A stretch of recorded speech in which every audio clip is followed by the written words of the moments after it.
Cuban Americans understand perhaps better than many of their fellow citizens that freedom is not just the heritage of the people of the United States. It is the birthright of the people of this hemisphere. We in the Americas are descended from hardy souls, pioneers, men and women with the courage to leave the familiar and start fresh in this, the new world.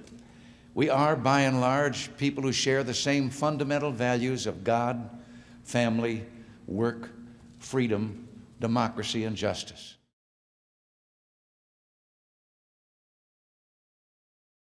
Of the United States.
Ladies and gentlemen, the national anthem and the Cuban national anthem.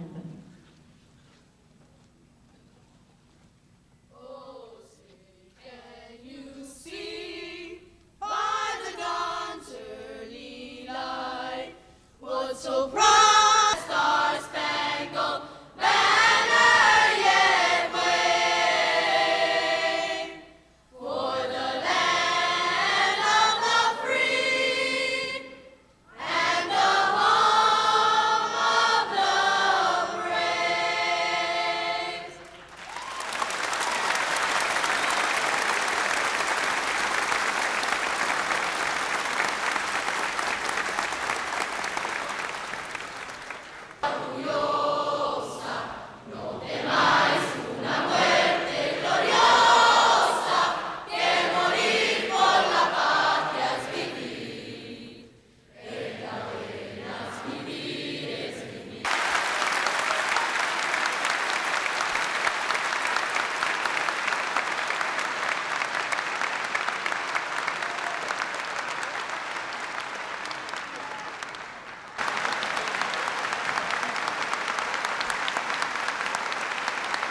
Señoras.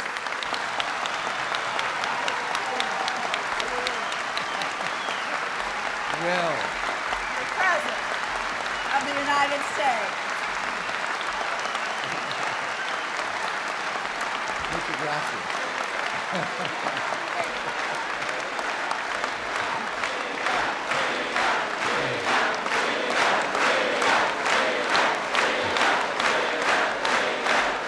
Thank you.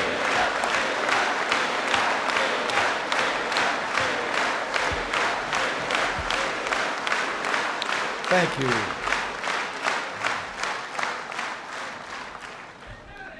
Thank you all very much. Senator Hawkins, I don't know what, members of the Congress, Jorge Mas, Carlos Salmon, ladies and gentlemen, it's a great pleasure for me to be with a group of Americans who have demonstrated how much can be accomplished when people are free. Many of you arrived in this country with little more than the shirts on your backs and a desire to improve your well-being and that of your family. You came with a willingness to work and, yes, a consuming passion for liberty. There's a name for this kind of spirit. It's called the American spirit, and there's no limit to what it can do. But let me interrupt myself here and say something about that American spirit. We could also say it's a Western Hemisphere spirit, because one of the great unique things about this Western Hemisphere is that in all of our countries, yours, from the islands of the Caribbean to South to Central America to North America, from the South Pole to the North Pole, with all of our countries, we can cross the boundary line into another country, and we're still surrounded by Americans because we are all Americans here in the Western Hemisphere.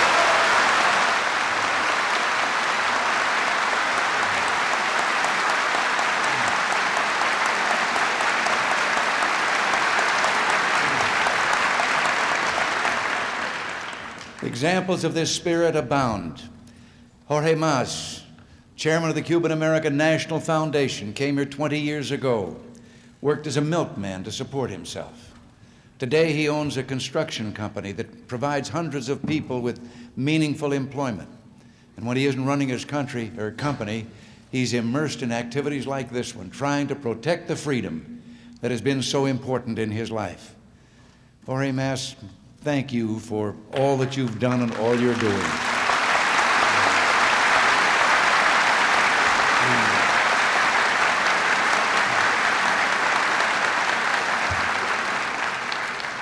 But Jorge's success story is no isolated example. There are so many. You know them. People like Armando Codina, who came here alone as a child. His parents unable to leave Cuba, so he was sent to an orphanage and then to a foster home. It took courage for this little boy to begin his new life, but now at 35, he has a string of business accomplishments of which any individual many years his senior would be proud.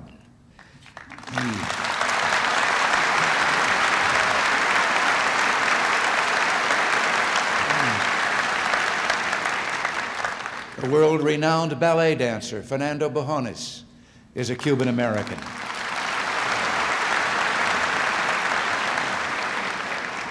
In my administration, we have Jose Manuel Casanova as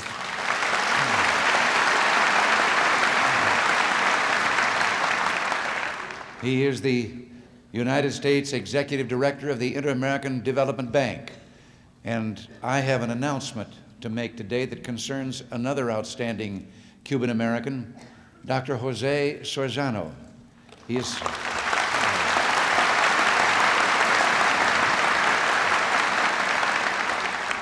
He is currently our representative on the Economic and Social Council of the United Nations. He is a distinguished scholar specializing in political philosophy, history, and Latin America. And I want you to know, to be the first to know, that I intend to nominate Dr. Sorzano to be one of our nation's highest diplomats to the post of Deputy U.S. Representative to the United Nations.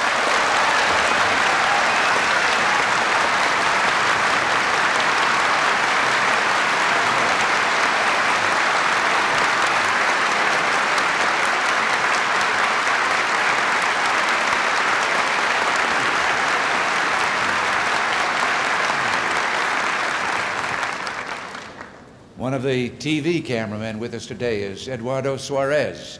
He came to America just a few short years ago and recently won a Florida Emmy for his excellence as a television news photographer. Eduardo, congratulations. The list goes on and on. People from every walk of life, of every race and family background, have made their mark in just about every corner of American society. A few months ago, I was honored to welcome to the White House a famous runner, Alberto Salazar.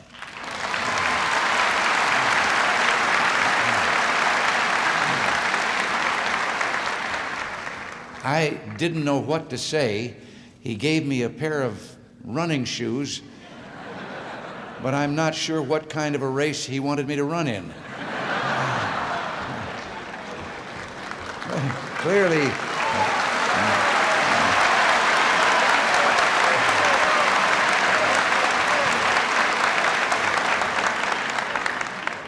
Clearly, this country in America, the United States, has been good for you, but you have also been good for all of America and for the United States and for Miami.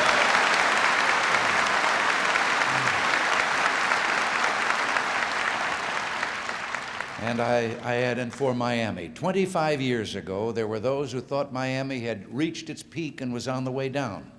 The economy seemed stagnant. There was little hope in sight. Today, Miami is a vibrant international center, a gateway to Latin America.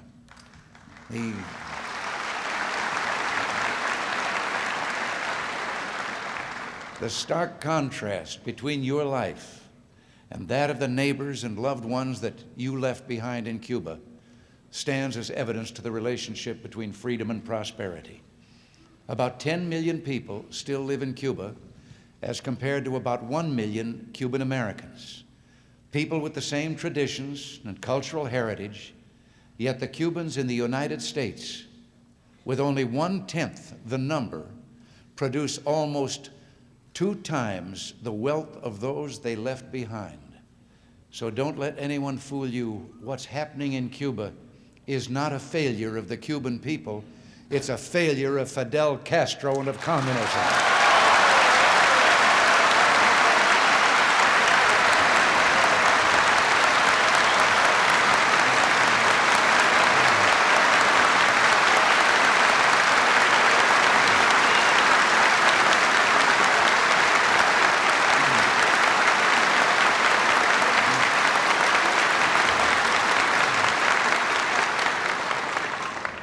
The Soviet Union, with all its military might, with its massive subsidy to the Cuban economy, can't make the system produce anything but repression and terror. It reminds me of a story. I happen to collect stories that the Soviet people are telling each other, the Russian people. It indicates their cynicism with their own system. This is a story of a commissar who visited one of their collective farms. And he stopped the first workman that he met, and he asked about life on the farm, and the man said, "It's wonderful. I've never heard anyone complain about anything since I've been here." The commissar then said, "Well, what about the crops?" Oh, he said, "The crops are wonderful." "What about the potatoes?" "Oh, sir," he said, "the potatoes." He said, "There are so many that if we put them in one pile, they would touch the foot of God." And the commissar said, "Just a minute, in the Soviet Union, there is no God." And the farmer said, "Well, there are no potatoes."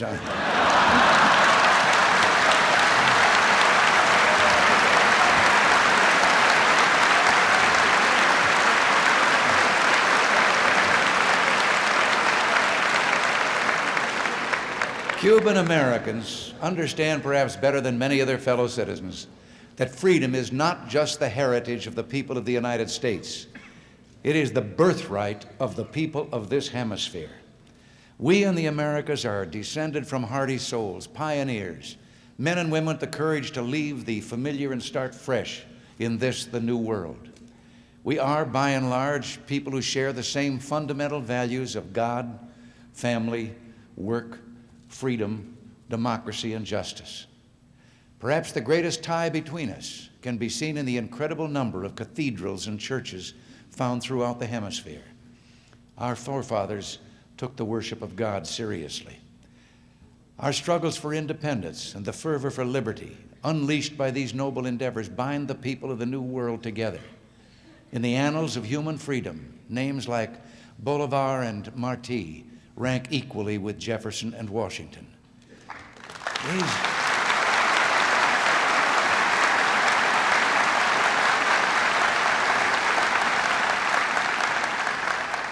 These were individuals of courage and dignity, and they left for us a legacy, a treasure beyond all imagination.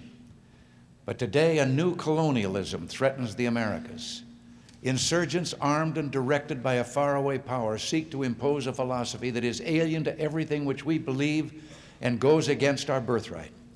It's a philosophy that holds truth and liberty in contempt and is a self-declared enemy of the worship of God. Wherever put into practice, it has brought repression and human deprivation. There is no clearer example of this than Cuba.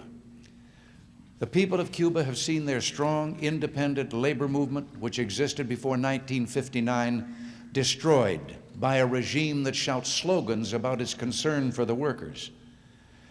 The suppression of the church, including the right of the church to broadcast and print God's word. It is a new fascist regime where freedom of speech and press of every opposition group has been stamped into the ground with ideological zeal. And it doesn't stop there. Young Cubans are pressed into the military and sent to faraway lands where hundreds have been killed to do the bidding of a foreign government, defiling their hands with the blood of others, not serving their own interests, but propping up leaders who have no popular support. But the people of Central America, with our support, have chosen a different course: freedom, pluralism, and free economic development. They and we are committed to this course and will not tolerate Mr. Castro's efforts to prevent it.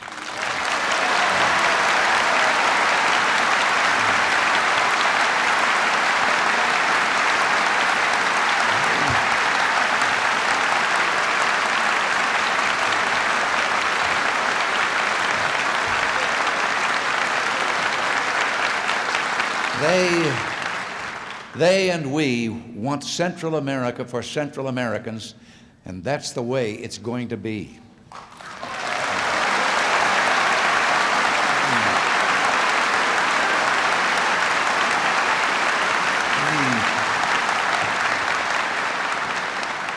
The declining Castro economy continues to make a grotesque joke out of the ideological claims that Marxism is for the people. Nearly a quarter of a century after the Cuban Revolution, the Cuban people continue to face shortages and rationing of basic necessities. Once one of the most prosperous countries in all of Latin America, it is rapidly becoming the most economically backward in the region, thanks to the communist system. You know, they say there are only two places where communism works: in heaven, where they don't need it, and in hell, where they've already got it.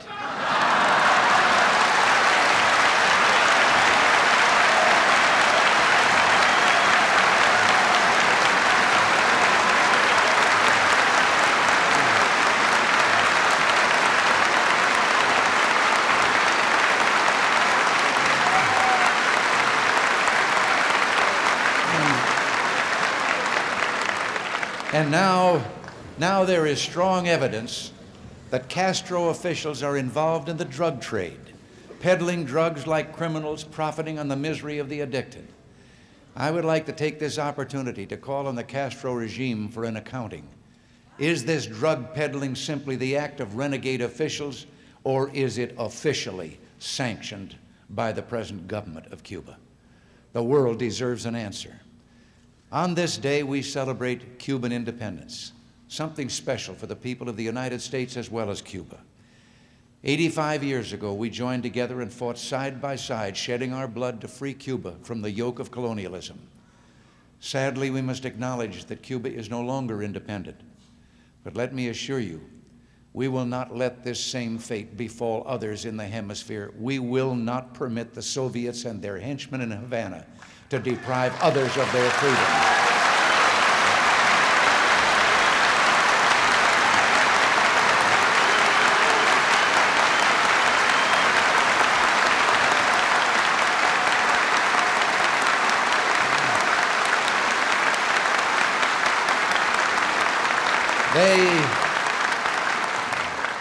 We will not allow them to do that at others, and someday Cuba itself will be free.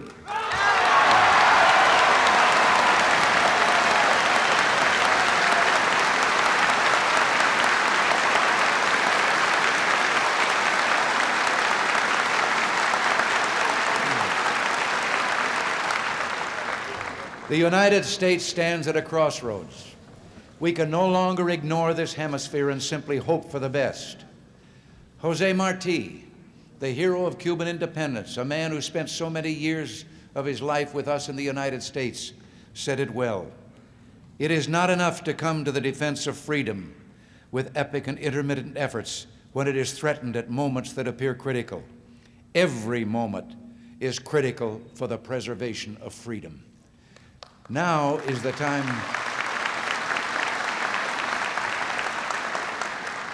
Now is the time to act reasonably and decisively to avert a crisis and prevent other people from suffering the same fate as your brothers and sisters in Cuba. Ironically, our biggest obstacle is not foreign threats, but a lack of confidence and understanding. There are far too many trying to find excuses to do nothing. If we're immobilized by fear or apathy by those who suggest that because our friends are imperfect, we shouldn't help them, if those trying to throw roadblocks in our path succeed and interpose themselves at a time when a crisis could still be averted, the American people will know who is responsible and judge them accordingly.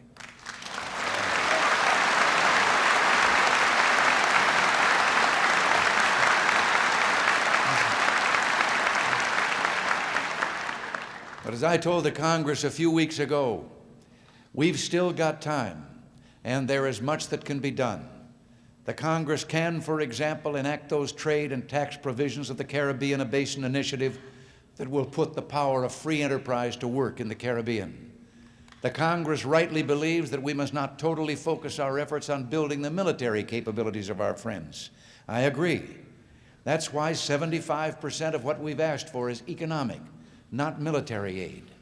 But we must realize that our friends cannot be expected to stand unarmed against insurgents who've been armed to the teeth by the Soviet-Cuban-Nicaraguan axis.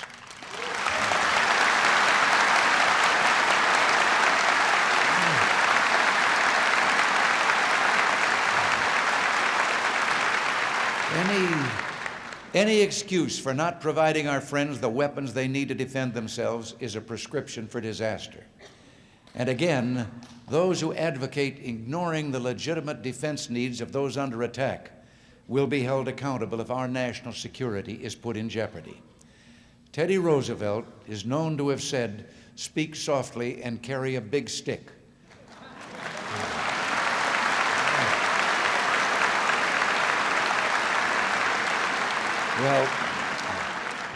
Well, there are plenty of soft speakers around, but that's where the similarity ends.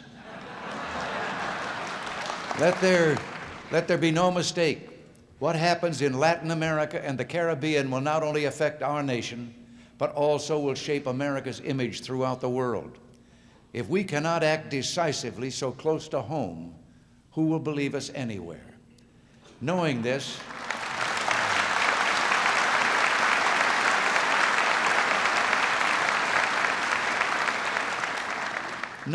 I recently nominated a special envoy, a strong leader, an individual eminently qualified to represent us in this vital region and to work closely with the Congress to ensure the fullest possible bipartisan cooperation. He's a man in whom I have the highest confidence and respect, a man you know well, former Senator Richard Stone.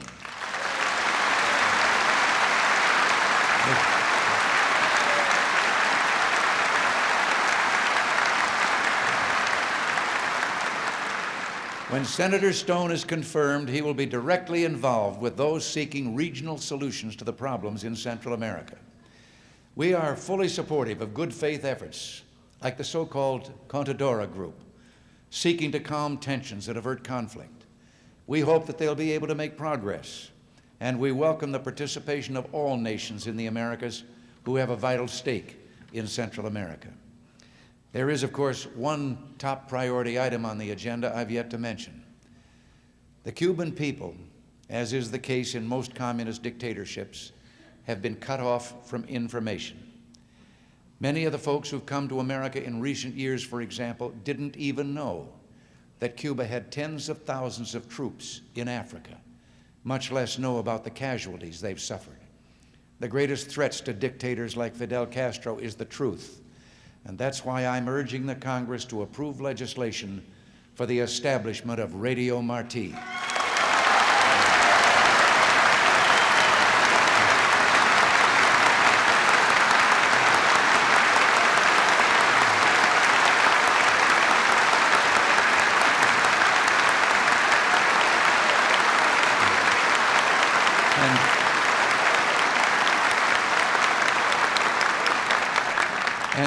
But let me state one thing for the record. There have been certain threats made about jamming the frequency of our domestic radio stations should we broadcast to Cuba. Such threats are evidence of the frightened and tyrannical nature of Castro's regime. Well, I can guarantee you today, we will never permit such a government to intimidate us from speaking the truth.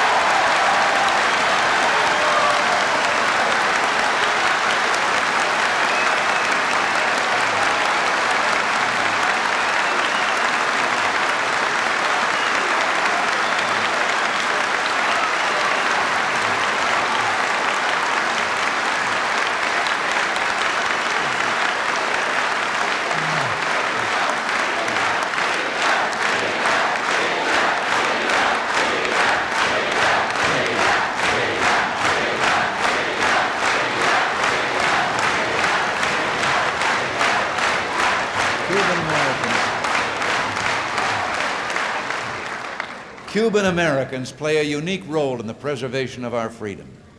Your Hispanic heritage enables you to better relate our goodwill to our friends in neighboring countries to the south. But you also have a responsibility here at home. I think one of our most dangerous problems in America is that many of our own people take our blessed liberty for granted. In 1980, a Cuban scholar named Roberto Petila came to the United States after spending 20 years under Castro.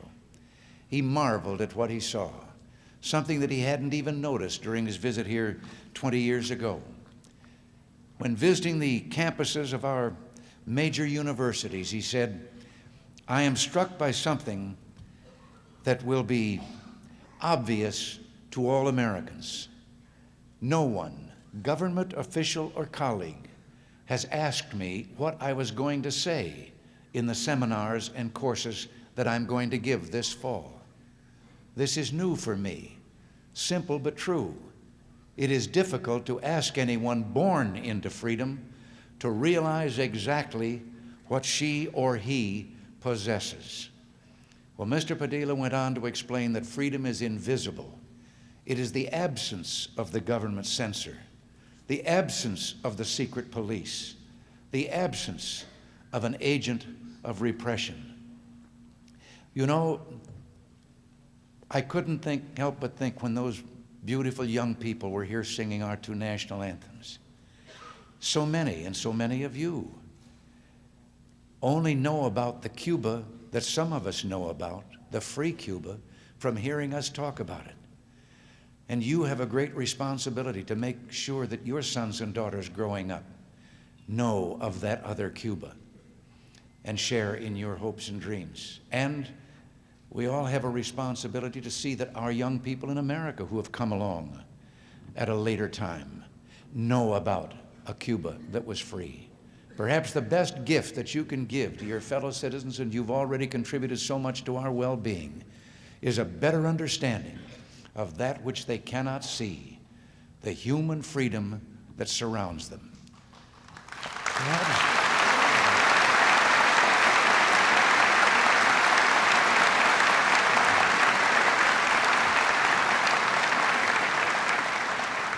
Perhaps you can help them understand something that you know instinctively, the awesome responsibility that we have as Americans. For if we fail, there will be no place for free men to seek refuge. I'm counting on you to help me explain the threats in Central America, the threats you recognize so clearly. Each generation of Americans bears this burden, and we're grateful to have you with us, sharing this heavy weight upon your shoulders. Teddy Roosevelt, man who fought alongside your forefathers for Cuban Independence, said, "We here in America hold in our hands the hope of the world, the fate of the coming years, and shame and disgrace will be ours if in our eyes the light of high resolve is dimmed, if we trail in the dust the golden hopes of men. Today, let us pledge ourselves to meet this sacred. Cuba, sí. Castro, no.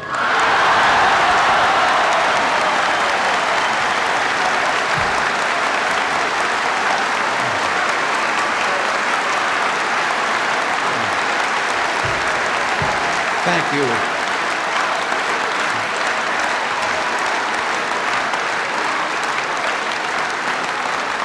Thank you. Thank you for having me here with you today, and Vayo con Dios.